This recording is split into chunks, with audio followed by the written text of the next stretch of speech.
Iyi rero urabona ko mba mpejeje kugira tweke.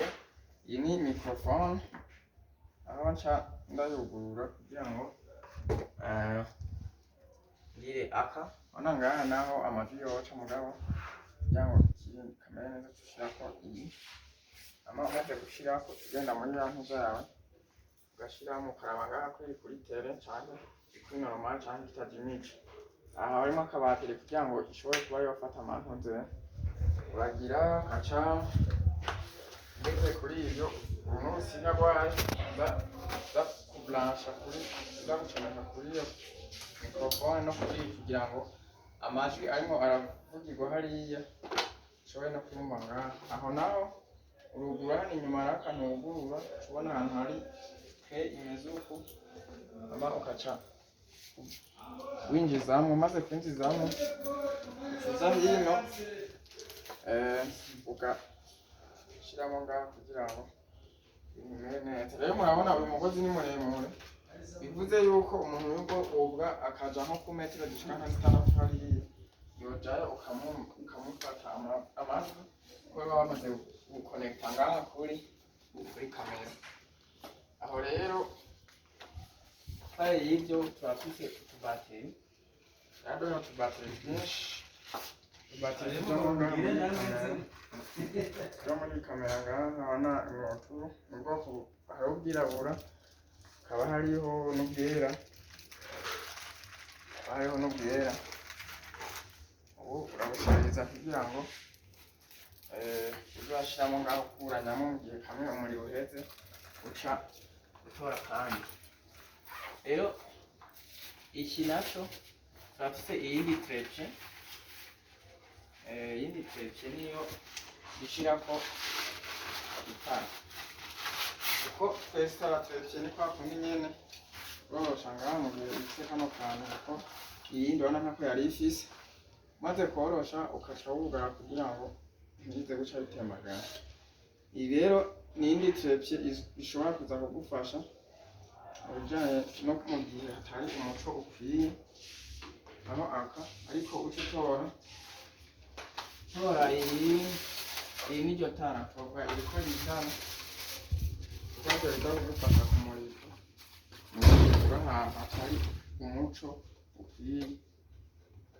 Ubu uratunga ino visi kugira ngo bifate bigume. Iyo biriko birariranga ugerageza ugakaza ngaha kugira ngo bikomere. Aho iyo uhejeje aka ubona bisaba ko ufise ahantu hari umuriro ushobora kuza gucomekamo kugira ngo ishobore kwaka. Hakaba hariho kano ushobora kongeza umuco ukawugabanya cyangwa ukawuzimya burundu. Aho rero ku bijyanye n'ibyo dushobora kuba twakwifashisha mu gukamera bisa n'ibyo, mugabo turafise akandi kamicrophone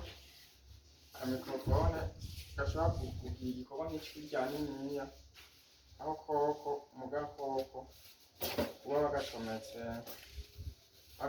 kuri kamera nyene, gashyira kuri kamera nka hejuru.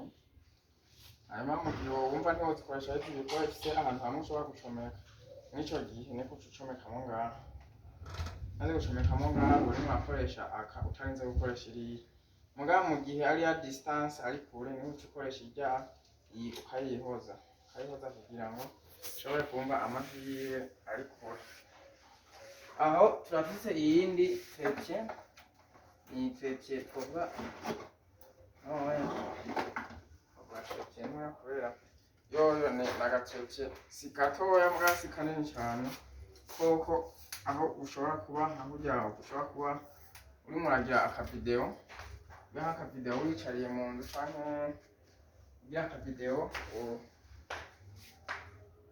uri nko mu nzu ahantu byoroshe urashobora kukagira kugira ngo bikorohere utarinze kugira ibindi bikuvunana.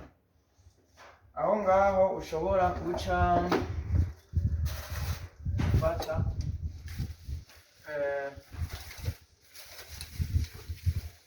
utu tubiri hamwe ushobora gucomeka ahantu isharijeri ubundi ubifise birasaba yuko uba ufise ahantu uza gucomeka ino adaptateur harimo umuyagankuba ugaca ushiramo ubona uca wigira neza nako urabona ni karekare aho ushobora kugira nko kuri metero zingaho ugasharija kugira ngo ushobore kumurikisha iryo tara. Rero aha kuri aka urashobora kugakoresha kagateretse ukagakoresha nk'intuzeye nk'ikintu ushobora gushirako telefone ugashirako telefone ukifata amajwi canke amavideo. Akarorero ni nkaka